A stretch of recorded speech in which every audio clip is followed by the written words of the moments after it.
Amen. So in your Bibles, please, in the book of Acts chapter number 9, ganihang buntag, ako nang giuna, ako nagisugdan, igsuon ang topic nato for the month is all about revival, all about the Lord brings change in somebody's life. The calling of God that changes life. This morning, di ba? The life of Peter and James, Andrew and John. That calling sa ilahang life is the most important thing. And when the Lord called them, they followed God immediately. It changed their life. That calling, mga igsoon, that calling naghatag og new direction sa ilahang life. Di lang new direction, but new devotion. Di lang new devotion, but what? New destiny. Kung wala nila gikuha ang panawagan sa Ginoo sa ilaha, we will never talk about them today. And they don't have part in God and the Lord's ministry. Are you with me? No? If you followed God, if you will follow God, if you will obey God, the Lord will give us what? New direction, new devotion, and new destiny. Ang kinabuhi nga dili paluwas, walay direksyon ang kinabuhi. Na may direksyon pero sa iyang kaugalingon, it's a mentality of the world, yung magtrabaho, kwarta, o mamatay, mauna lang mana. But when the Lord is calling us and saving us, mga ison, God is giving us new direction. Yes, we're living on earth, but the Lord is directing us to live for Him. Man shall not live by bread alone, but by every word that proceeded out from the mouth of God. Diba? Number 2, ito, new devotion. Ang tao, kung di luwas igsuon, devoted kaayo sa iyang trabaho, devoted kaayo sa pangwarta, devoted kaayo sa mga bagay-bagay, ug layo ang Diyos sa iyang life. But when a person gidawat ang panawagan sa Ginoo, the Lord is leading him to a new devotion from the world of the mentality of the world to the the reality of life. Na devoted na sa Ginoo, devoted na sa pagampo, devoted na sa pagbasa og Biblia, devoted na sa pagsimba. Dili na tong mga temporary things, but katong mga eternal things na. O di lang devotion, kundi destiny. When they took that calling of God, hangtod karon, we're talking about their names. And we knew their stories. Si Pedro, yung life story, we know his life, right? Ang life ni Andrew, we know Andrew. We know John. John became the beloved disciple. James, di ba? We know him. Mga stories sa iyang life. And that's their destiny. Hangtod karon, we're talking about them. So nga nang kinabuhing Kristohanon, kung dawato nato panawagan sa Ginoo, tagaan ta sa Ginoo, new direction, new devotion, and new destiny. We are destined to be known above in heaven. Why? Because of what we are doing for the Lord. And tonight, it's on another person in Acts chapter number 9 by the name of Paul. But before siya nahimong Paul, he was the Saul. Paling manindog ta, let's read verse number 1 down to verse number 6 lang usa. Then let's study some verses here. Amen. Sundin lang sa inyong mga mata. Okay lang mo? Murag lami itulog, no? Amen? Kisa gusto mga pe? Ako lang niya siguro, kaya may nang ingon, amen? Amen. Mga pe na lang taon niya. Dagan stick diha. Amen. Acts chapter number 9, verse number 1 down to verse number 6. And Saul, yet breathing out threatenings and slaughter against the disciples of the Lord, went unto the high priest. We know this story very well. Amen? Ang trabaho ni Saulo maugid ni. Kalaban kay sa mga Kristohano ug Diyos noon. And desired of him letters to Damascus, to the synagogues, that if he found any of this way, whether they were men or women, he might bring them bound unto Jerusalem. No? Praise the Lord. Wala ta nabuhi ana nga time. Amen. Kay kung naay Saulo karon nga mga panahon, basig itago nato atong Bible, di ta magbarong. But praise the Lord. But in his time, no, nagkuha siya og kanang license to bound or to kill every person who followed the Lord. Verse number 3, and as he journeyed, he came near Damascus, and suddenly there shined round about him in a light from heaven. And he fell to the earth, and hear a voice saying unto him, Saul, Saul, why persecutest thou me? Now, kung makakita mo ka ng pangalan nga kaduha ginabalik-balik o kapilag ginabalik-balik, ang Ginoo nay intensyon jud nga naagid sa intensyon ana nga tao nga importante kaayo nga iyang ipahibalo. So the Lord called them, Saul, Saul, why persecutest thou me? And he said, Who art thou, Lord? And the Lord said, I am Jesus. Nagpakilala si Jesus Christ. Now, ang iyahang kalaban dati, karon maoy iyang gikahadlukan na. Amen. And he said, Who art thou, Lord? And the Lord said, I am Jesus. Now, unsa kahaya ang feeling ni Saulo when he heard that Jesus was talking? Amen? Nakalaban man kaayo ni Saulo ang mga followers ni Jesus kaninga time. But he saw a light from heaven. He already knew, Saul knew that Jesus is dead.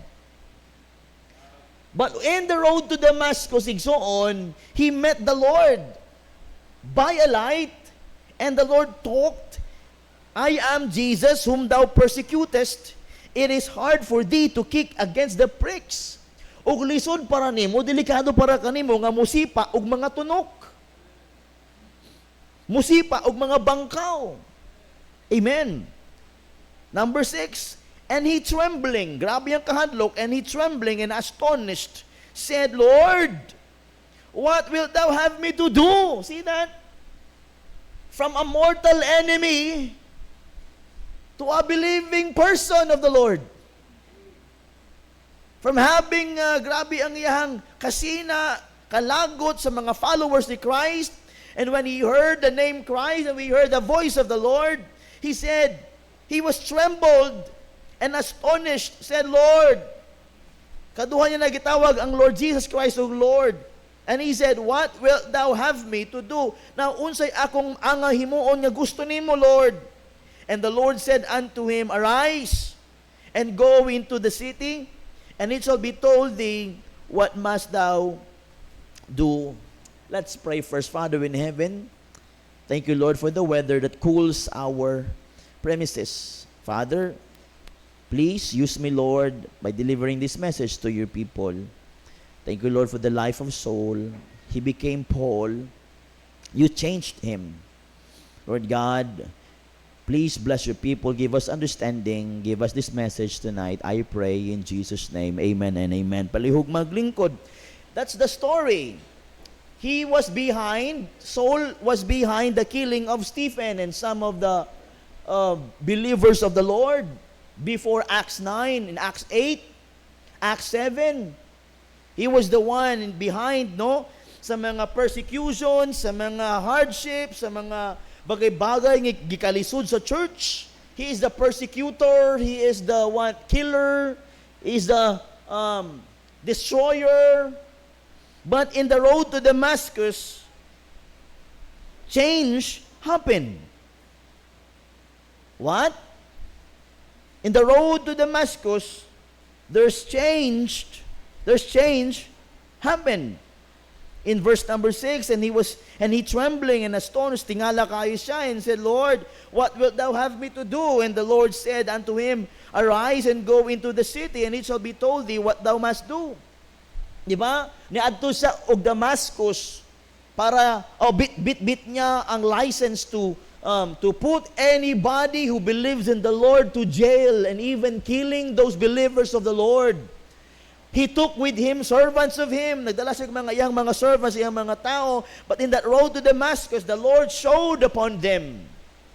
Diba? In verse number 3, and as he journeyed, he came near to Damascus. Suddenly, there shined round about him a light from heaven. In verse number 7, and the man which journeyed with him, and the man that was with him, stood speechless. What? Hearing a voice, but seeing no man. What? Hearing a voice, but seeing no man. What did they heard? What did they heard? Unsay nabatian sa mga kauban ni Saulo? Siyempre, ito mga statements ni Lord Jesus Christ. Kaya in verse number 7, hearing a voice, but seeing no man. In verse number 3, and as he journeyed, he came near Damascus, and suddenly there shined round about him a light from heaven, and he fell to the earth, and heard a voice saying unto him. Subuti pasabot igsuon, nakadungog ang iyang mga kauban og tingog, pero wala kakita kang Kristo. Muna, dili ka pwede tawgon nga apostol kung wala nimo makitaan ang nawong ni Kristo. Dili ta pwede magtawag og sa katao nga apostle. Apostle is different from disciple. An apostle sees the face of the Lord. Are you listening? So Paul sees the face of Jesus. Mao nabuta siya for 3 days. Now here mga in verse number 7, and the men which journeyed with him stood speechless, hearing a voice but seeing no man. Tanawa sa chapter 22 verse 9. Tanawa. Chapter 22, Acts 22, verse number 9. Tanawa, monitor na lang. And they that were with me saw indeed the light, and were afraid, but they heard not the voice of him that spake to me. So murag ana-ana no, mga igsuon in chapter number isa pa ka verse. Okay, isa pa ka verse 22 verse number 26 verse 13. 26:13. Door 26:13.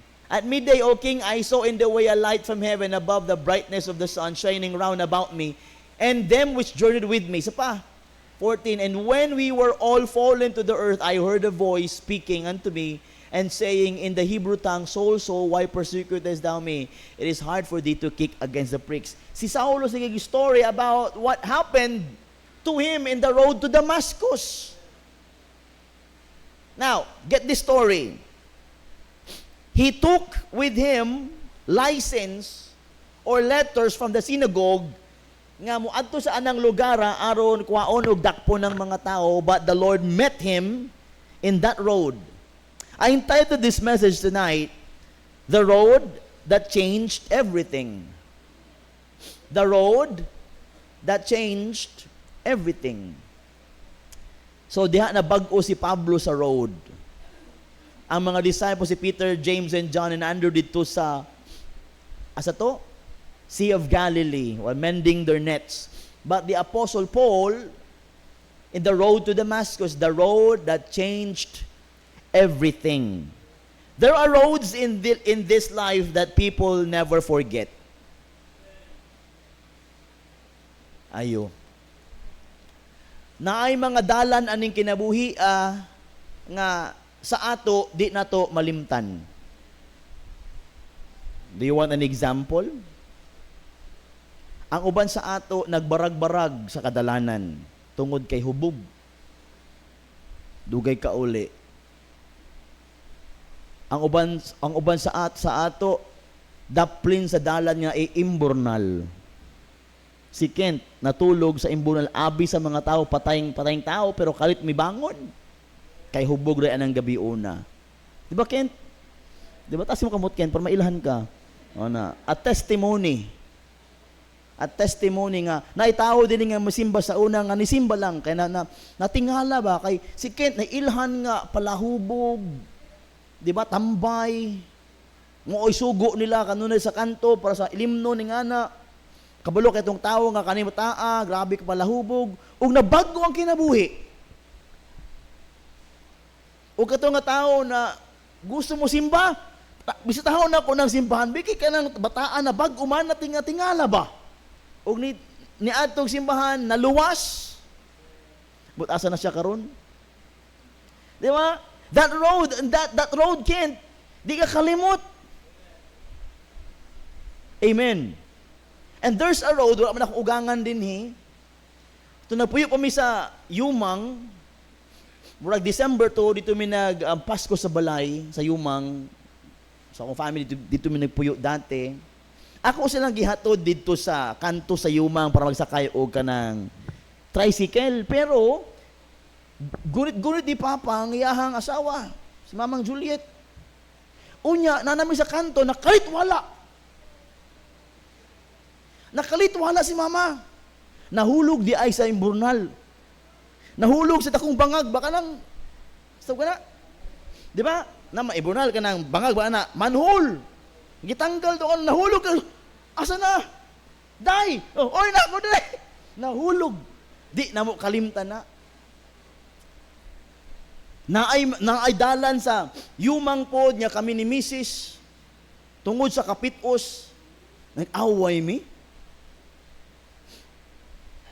Nangarkila kog sikad ato nga para muuli mi Yumang, nag-away mi sa dalan banda sa Yumang.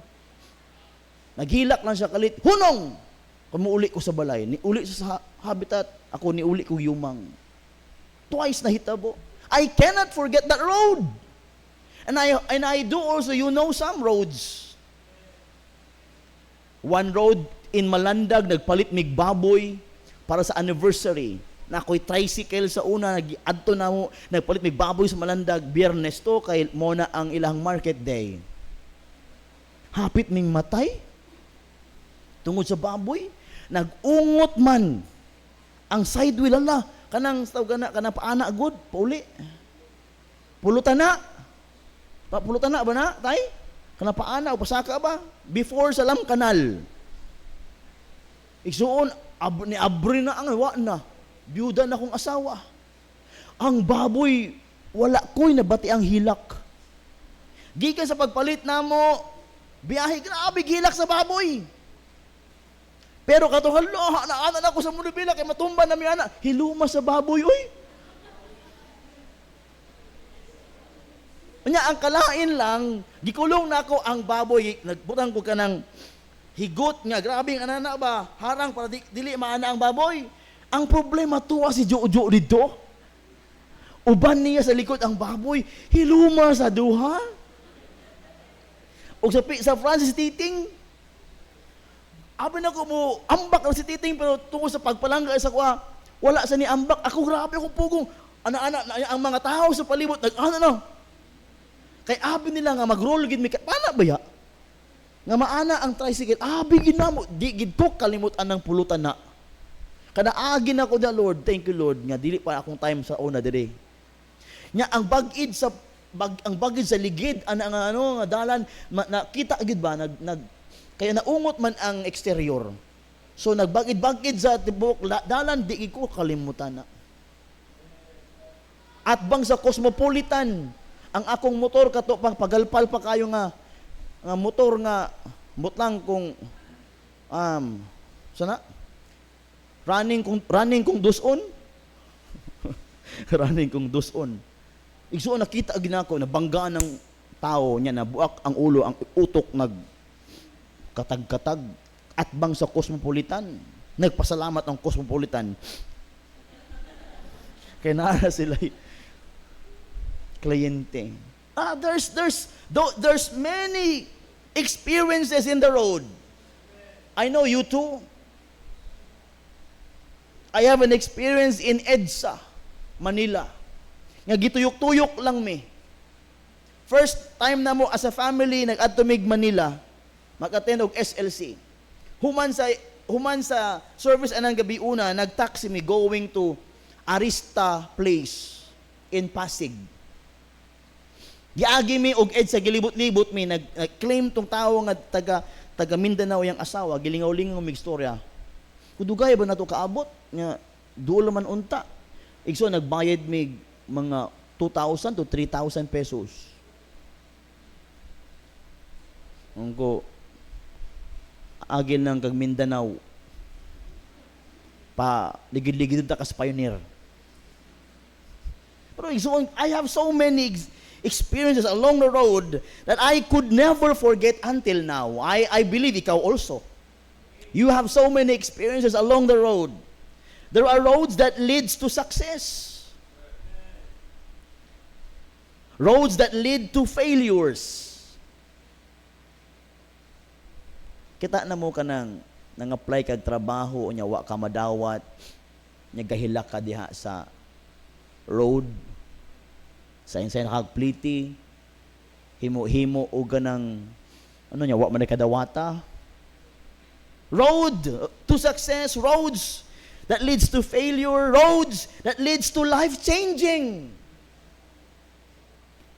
And I do believe also, igsuon na kay mga experiences that you experience in the road that change you. A life-changing road. If Pablo has a life-changing place in the road, we also have, and we also do have experiences, a life-changing road of ours. Where did we accepted the Lord Jesus Christ? But perhaps, no road in the Scripture was more significant than the road to Damascus. Kung magisgot ta ang kaluwasan ni Pablo, di ginato kalimtan ang Damascus Road. Saul of Tarsus set out on that road as a persecutor of Christ. He carried authority, hatred, and determination to destroy every believers of Christ. Yet before he reached Damascus, he met the risen Lord. He met the risen Lord. Ang abi niya nga kalaban niya for life, nagiging Savior niya in life. The road to Damascus teaches us that when Jesus steps into a person's life, everything can change. Na-realize nato mga igsuon that if the Lord will come and will take His steps into our life, everything will be changed. Diba, itong naabot si Kristo sa itong kinabuhi, everything's changed. One encounter with Christ can change a person's direction, devotion, and destiny forever. Bari ganihang buntag, I told you, that those disciples changed. They have a new direction, a new devotion, and a new destiny. But tonight, this road to Damascus reveals three things. This road to Damascus revealed three things to Paul, or to Saul. Igsoon, this evening, mga igsoon, let me remind you, remember the time you accepted the Lord in your heart. Remember the time when you accepted the Lord in your heart. Remember the time that you accept the Lord in your heart, that you say, Lord, please come and receive me as your son, and I'll receive you as my God, as my Savior. Remember the time nga may nag-witness sa imuha ug naay kabag-uhang nahitabo sa imuhang life dayon. Nabay kabaguhan when Christ came into your life? Uy. Na may change? I heard the testimony of the Ocampos na adri si Pastor Milicio tong niagi.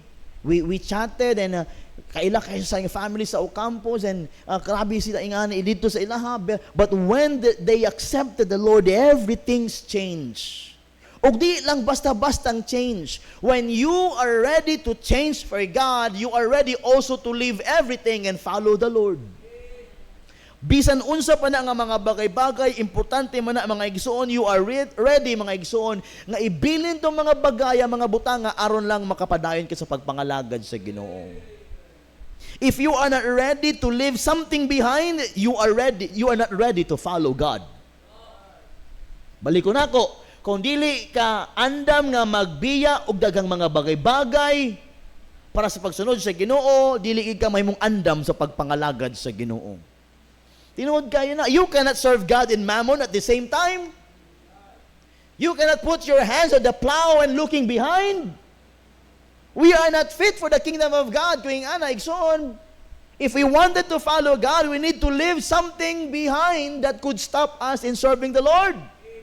In the road to Damascus, Paul leaves something behind. Or I don't know, asa na ang papel nga iyang bit-bit?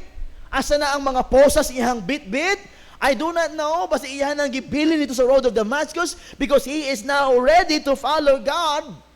And if you know the life of Paul, mga igsoon, he defy ang kauban niya sa una nga maguba sa mga Kristohanon and he followed the Lord. I cannot forget what he said. No one can separate me from the love of Christ. He experienced, mga igsoon, daghan kayo nga panghitabo, nga pwede siya nga magbiya na, but pero mga igsoon, he proved within himself that he truly accepted the Lord. He truly nga nag-follow sa Ginoo. Balik ko na ko, if you are not ready to leave some things behind for the Lord, you are not ready to follow God or to serve God. 3 things that the road to Damascus revealed. Number 1, it reveals a condition. A condition in verse number 1. Nawa din ha, in verse number 1, unsa man si Pablo sa una, that's the condition of Saul. So yet breathing out threatenings and slaughter against the disciples of the Lord, went unto the high priest. Mo na ang kondisyon ni Saulo sa una. He never cared about the Lord Jesus Christ. Verse 2, he desired of him letters to Damascus, what? That if he found any of this way, whether they were men or women, he might bring them bound into Jerusalem. Dakpo niya balik padulong sa Jerusalem og iyang ikulong. Mo nang condition, we saw a condition in the road. In verse number 3, and as he journeyed, he came near to Damascus. You could see a condition. Saul was religious. Saul was educated. Saul was sincere. Saul has zealousness. But all those things na naa siya, he was religious, educated, sincere, and zealous. But without Christ, he was lost. A condition. Yes, religious ka, pero wala kay Kristo, saag ka. Relihiyoso ka, pero wala kay Kristo, sa mong kasing-kasing, saag ka. Before Christ could change him, Saul had to see himself who really he is. Kinahanglan, bago magbago si Saulo, kinahanglan niya makita iyang kaugalingon una. He needs to see his condition, his self-condition. That light from heaven exposed the darkness in his heart. To nakaplaga, nakita niya ang grabing kasanag na yan against sa road to Damascus. Mga igsoon, nag-iwag to kung unsa siya kahugaw, unsa siya ka makasasala, unsa mga nahimo niya nga evilness against the Lord. Listen to this. Many people think they are right because they are religious, moral, or sincere. Dagan ko naka-experience nga ng mga tao, abi sa kaning mga tao, that they were so good because they were so religious, moral, and sincere. Bisan unsaon pa nila og luhod, marcha, luhod, padulong sa altar nga ginaingon nila, without Christ, there's still nothing.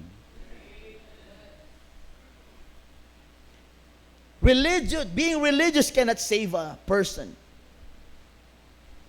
Yet sincerity without Christ still leaves us a man lost. Bisan pa nga sincero kayo ka sa imong relihiyon, sincero kayo ka nga matarong ka, but without Christ, you're still lost. Si Pablo, membro siya sa Sanhedrin. They know the law. They were lawyers.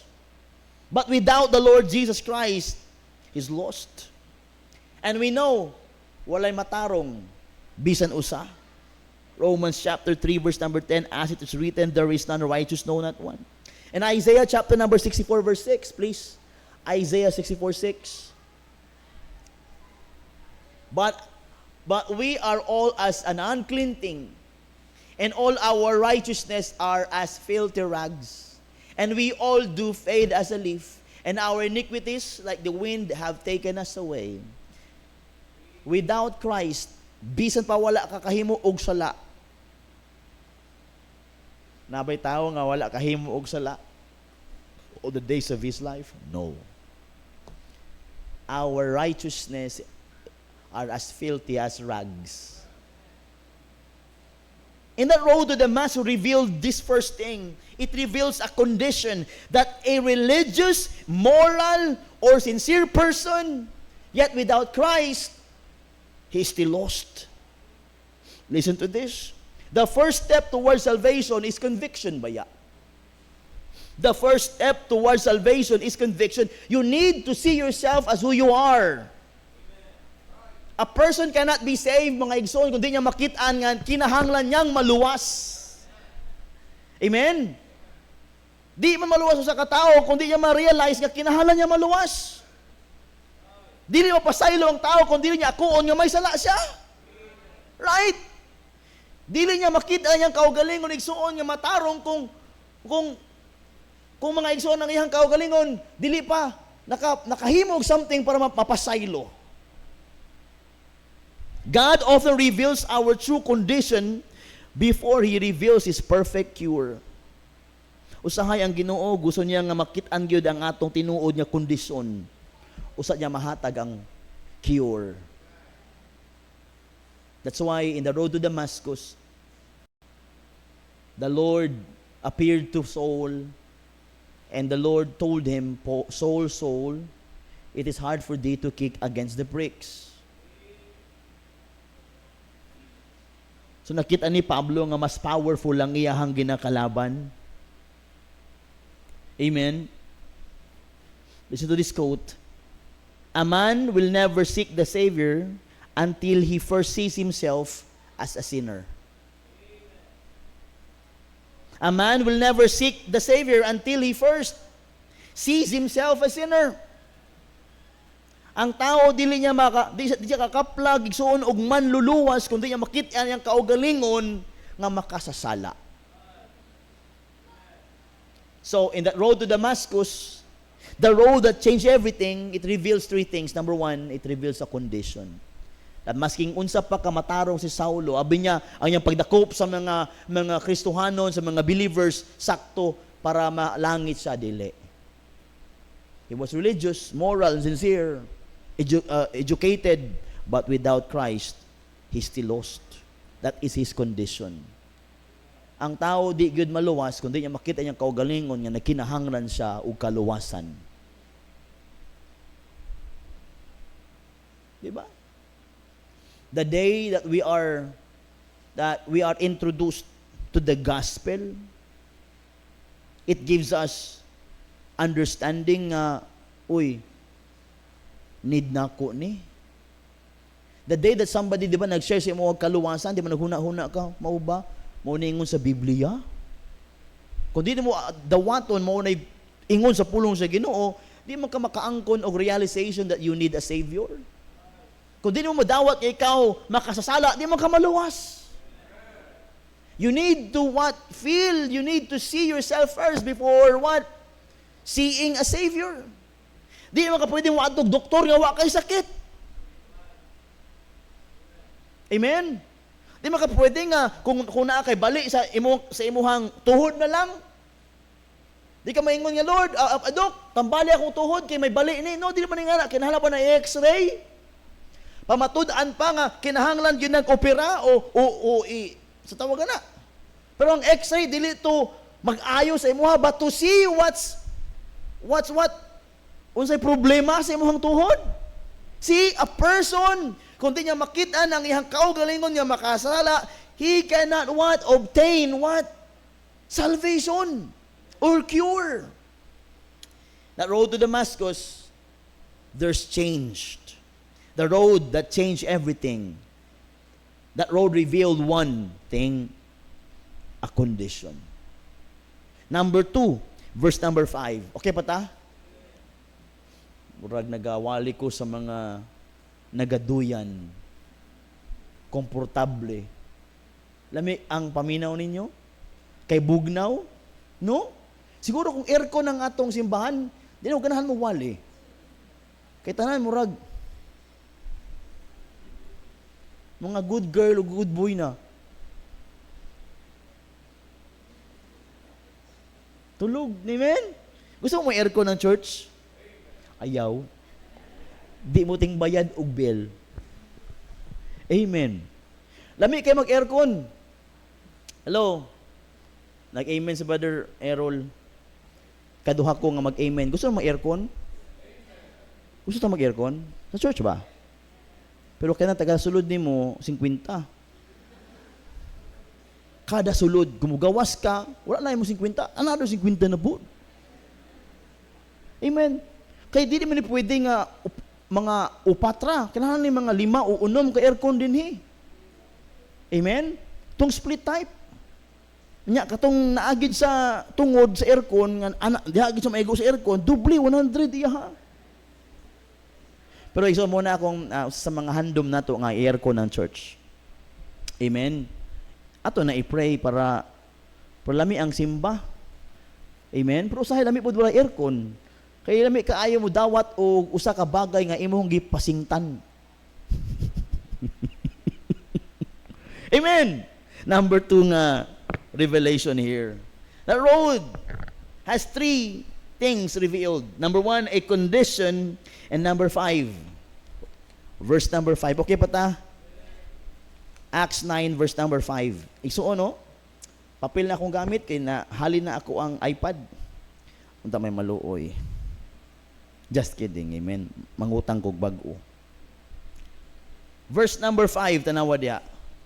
9 verse 5. And he said, "Who art thou?"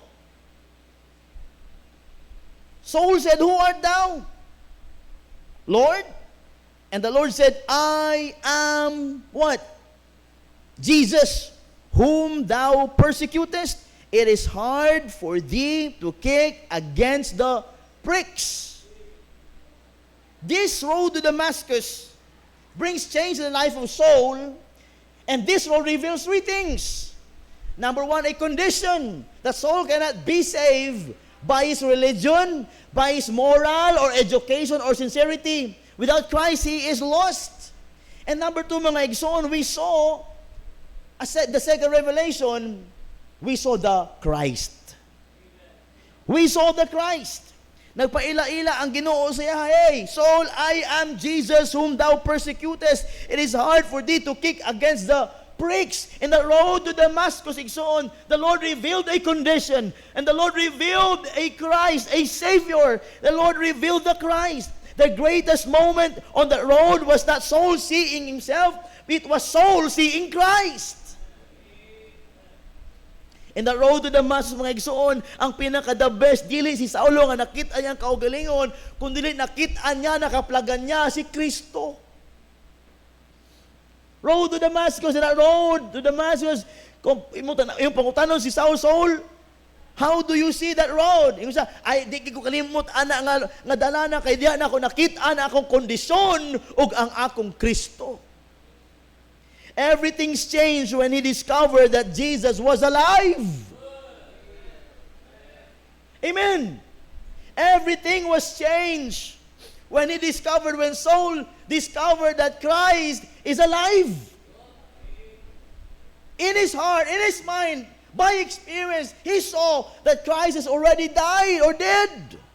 That's why he was up to sa mga followers ni Christ. But in that road to Damascus, so on, he met Christ. He experienced Christ. That Christ was alive. And Christ talked to him, "Saul, Saul, why persecutest thou me? It is hard for thee to kick against the pricks." That's why he called Jesus Lord 2 times. The one he rejected was the very Lord he needed. The one that he rejected is the one he really needed. Salvation begins when a sinner encounters the risen Lord, the risen Christ. No, kung yung pangutanon si Pablo, nagtuo ka nga patay si Kristo? Walagi. Pero I met the Christ in that road, and it brings change into his life. Before, religious kaayo ko. Sigug attend Flores de Mayo. Nya sa graduation sa Flores de Mayo na ay prosesyon. Kanang prosesyon nga na ako gyud ng cross bitbiton. Atong cross ba? Do na kandila ug cross, nya magsuot mig puti. Ako gina maglibot, nagkuyog-kuyog ko kanang mga tigulang nga nagaampo din ha. Marcha ho ng tibuok Lagaw, Purok 10. Na ako sa Flores de Mayo, always ko nga daghan ko kailang mga pari. Nya katong nagkalawat, first communion, igsuon, ako'y gipabasa sa unang basahon. Lipay kay kong mama, kay tuwa si Louie sa podium sa pari. Nagkamali-mali kog basa, kay kulba kay dagkang kay mga tao. I was too religious. That's my condition. Nga abi na ako, kung ako nang himuon, malangit ko. Guniton always ang katong cross. Kada mag-atog simbahan, hikapon ang tiil sa tao nga nagabit-bit og cross. Hikapon ang tiil, tapuhan og panyo niya na ana-ana. Kung nagsakit ka, pugaan nimo o inumon nimo. Tinuod. Nya naa dito sa bowl nga mag-ana basa sa kamot unya sa gihimo ni Jason ganiha nanguros. Di ba sa una, I thought those things can save me. Abi na ko, nga tanang itudlo sa magkumpisal, is maluwas ko. But praise the Lord, I met a guy in Purok 10 Road. A person named Pastor Douglas Season. I met Jesus on that road. Gipaagi sa Ginoog basketball ang akong kaluwasan. And that day on, wala na ko naghawa sa pagsimba taga Domingo. I met the Lord in the road. Uban sa inyo gisuwining biya dito sa road. Amen? Kinsa gisuwining sa dalan? Nagdawat sa Ginoo sa dalan. Wa? Di ba? Ako sa dalan Gihimo, gigamit sa Ginoo ang dalan. Kang soul maogi hapon igsuon. Abi na ko mo to being religious would bring me to heaven. But the Lord told me, no Louie, bisan unsaon nimo pagiging religious, without Christ, you will still go to hell. How to go to hell? Love your religion. How to go to hell? Love yourself. How to go to hell? Don't listen to God's word. How to go to hell? Despise this book. How to go to hell? Just do nothing. Paano matug impyerno? Just do nothing. But if you want to go to heaven, accept the Lord Jesus Christ. Amen. Amen and amen. The second revelation na sa storya mga igsoon is the Christ. Christ is the way, the truth, and the life. In Acts 4:12, neither is there salvation in any other, for there is none other name under heaven given among men, whereby we must be saved. John 1:12, but as many as receive him, to them gave he power to become the sons of God, even to them that believes on his name. Notice that Christ did not merely condemn Saul, he confronted him with grace.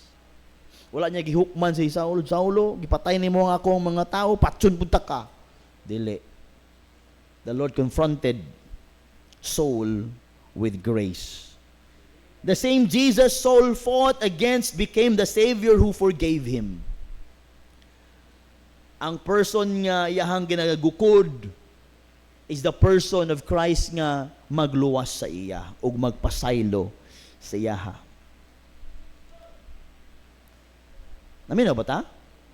That road reveals three things. Una to, a condition.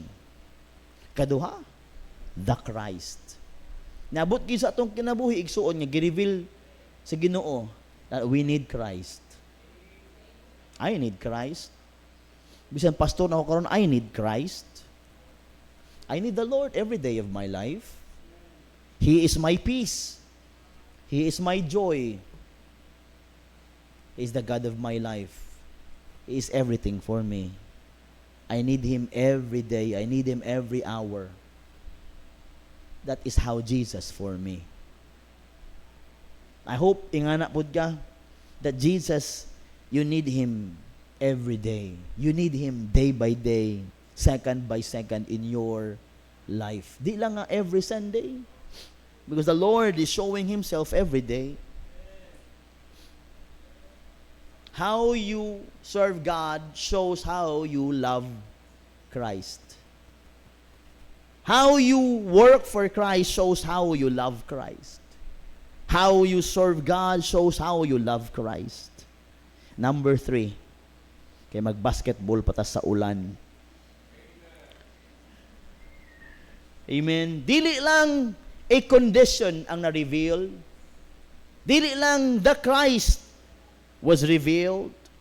Ikatulo in verse number 6. In verse number 6, padayon ta. Number 6. Okay pa ta? And he, trembling and astonished, said, Lord, Amen, Lord, what wilt thou have me to do? Di man kaingon ani ang di luwas. Right? Lord, unsa may angay na akong himuon nga imong gusto? Unsay gusto nimo Ginoo nga akong himuon? See that? That shows nga kana nga tao nagtuog yun. And he trembling and astonished and said, Lord, what wilt thou have me to do?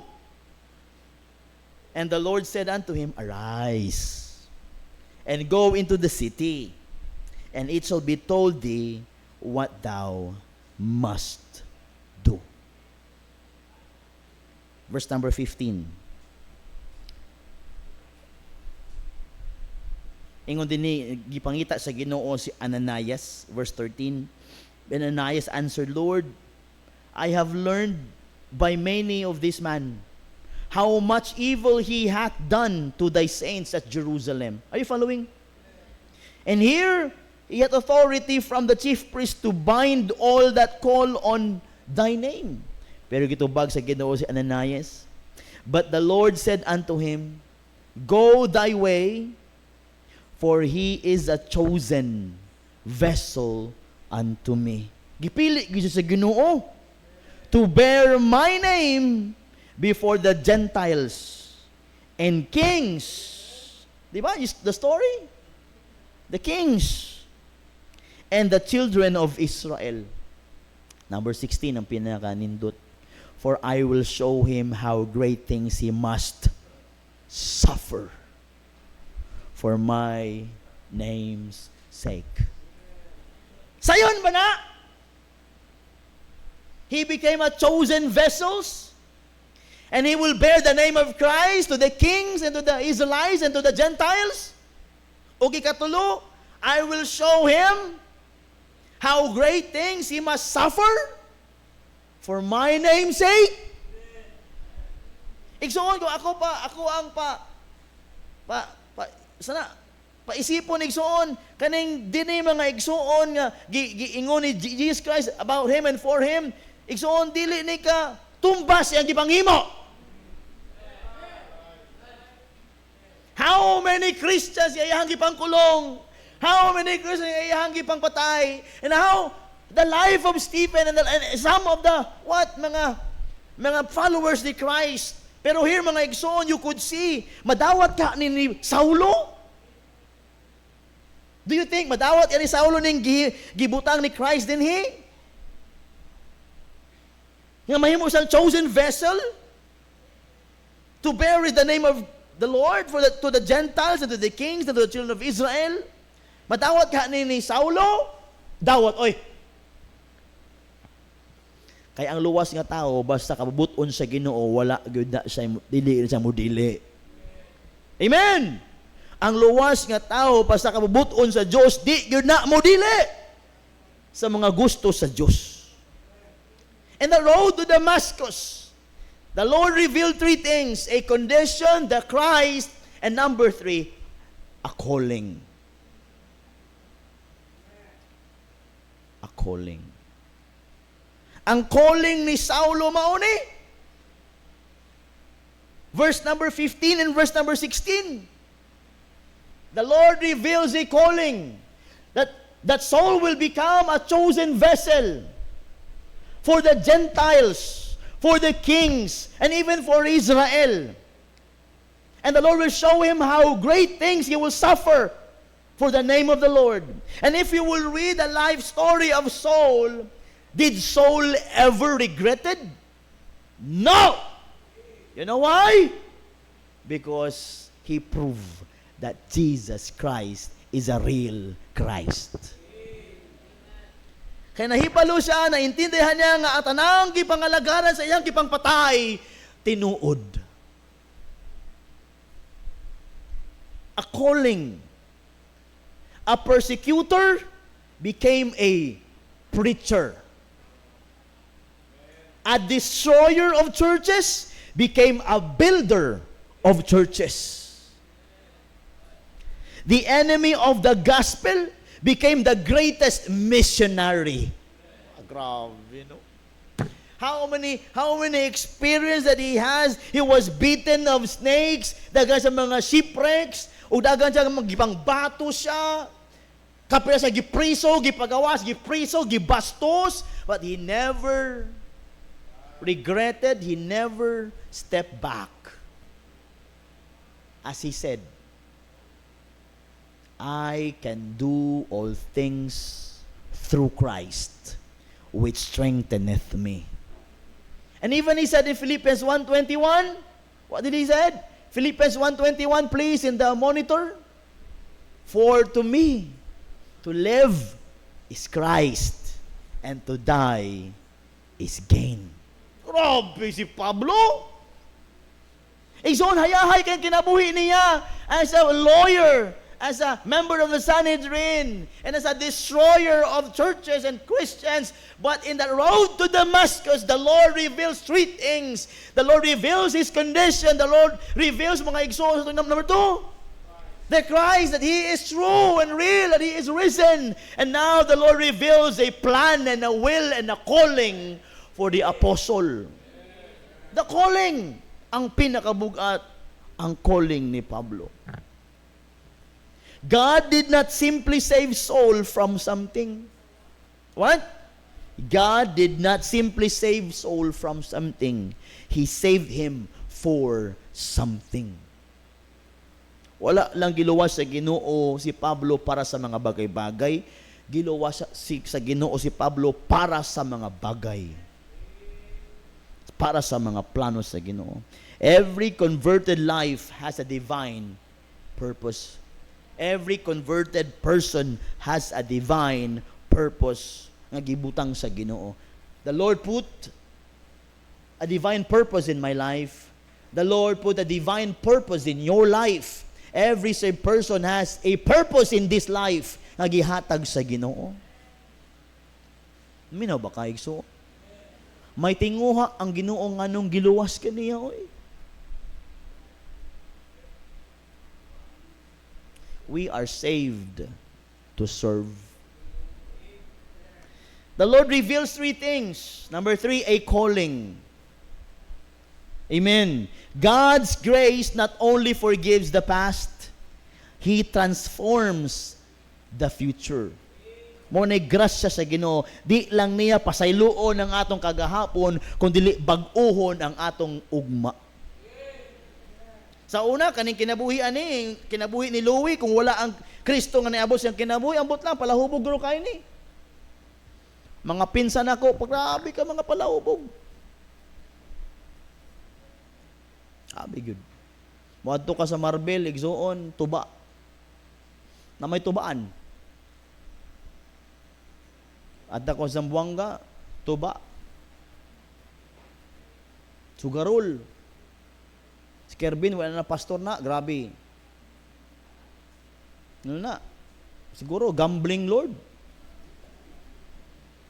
Asa ka na, buntag pagmata pa lang, taksi na. Billiard na. Hantak na.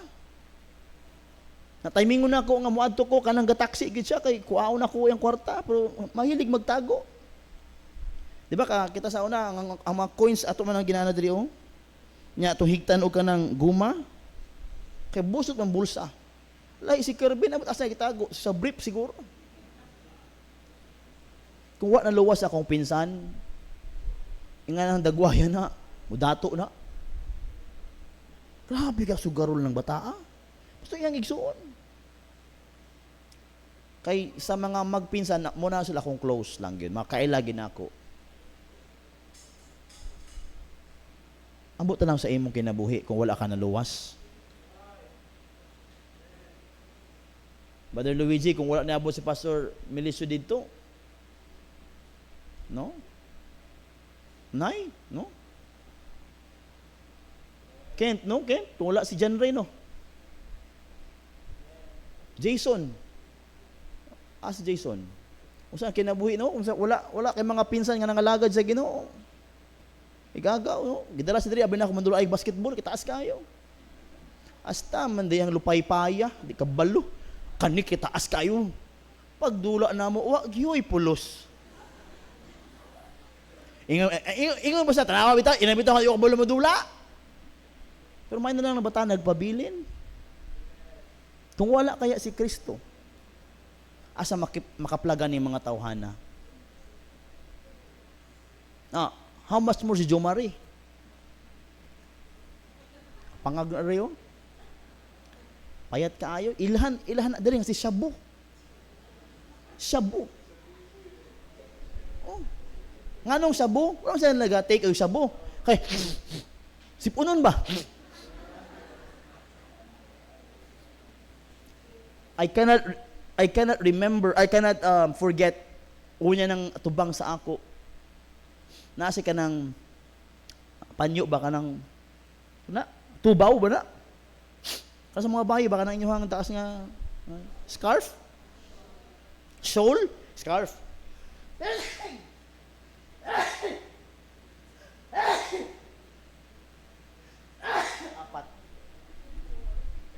Apat gina.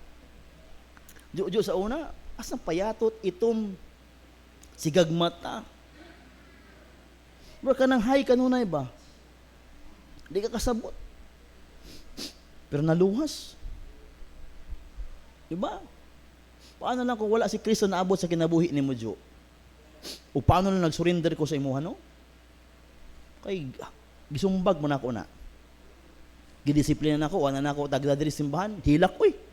Pero may na lang ang Ginoo, buutan ka isa ha? May na lang! Imagine, paminaw, Christians, imagine, if you didn't have the road in your life that once you experience Christ, who could be you today?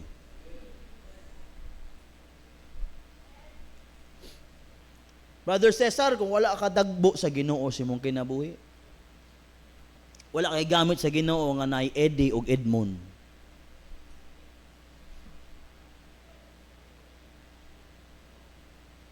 No. Pero ang kinabuhing Kristohanon dili man perpekto gayud. Pero ang pinaka-the best is that we know that we have Christ. Saul, daghang problema ni agi siyang kinabuhi, but the greatest of it is that he never backed out to the Lord, and he claimed and he celebrated kay ang Ginoo na nawag gyud siya ha. Bisan unsa kalisod ang verse number 15 and verse number 16 in the book of Acts chapter number 9, mga igsoon, kung ikaw na mayong kadiligoy.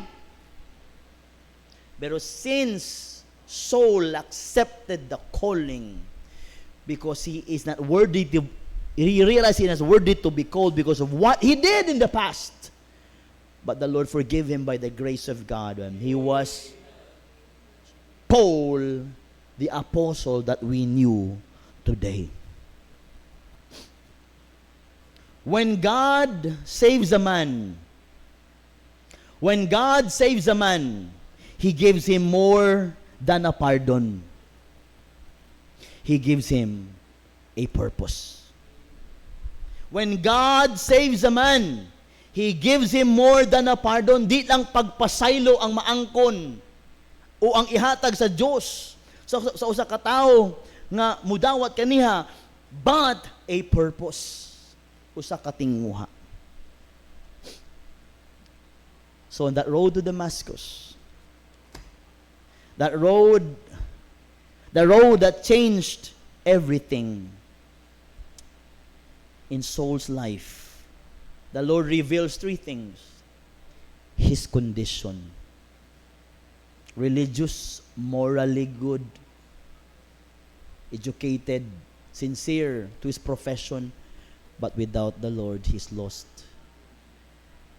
The Lord revealed the Christ. The Lord offered him a Savior. And a road to Damascus, it changed everything to his life because he knew Christ. O dili lang that road to Damascus, nakuha niya ang iyang kondisyon.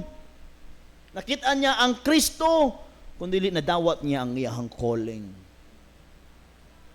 What a tremendous experience along the road. A road that cannot be forgotten. Listen to this and I'll be done. Sa atong kinabuhi igsuon, dagaman ta mga experiences along the road. But the best experiences we have along the road is that the Lord Jesus Christ. It's this. Sabi nung ani, the question is not, what road are you on? Ang pangutana dili ng asa ka nga agianan or what road are you on? But the question is, have you met Jesus on the road? Igsuon hapit na tama finish line. Saan mga tagsa-tagsa nato nga mga agianan or roads. And if we met the Lord Christ in our road, we have Christ now, but still we are walking on our roads. We do not know when is that ending sa atong road. But the best thing to know tonight is that hangtod asa nimo kaya dadon si Kristo nga dalan.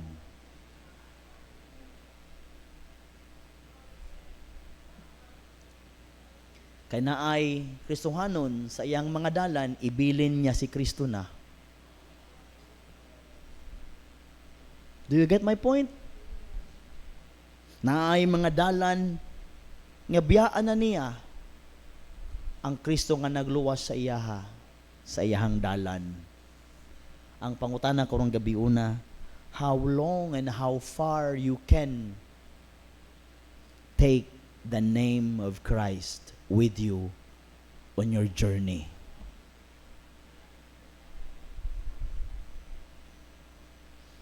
Isuon ang dalan nga giagihan ni Pablo, pareho raman sa atong dalan. There's 3 revelations in our roads. The Lord revealed to us our condition. The Lord reveals to us the Christ. The Lord reveals to us the calling. But the question here for us all tonight is this: how long pa ba? How far pa ba kaya nimo bitbiton si Kristo sa imong dalan?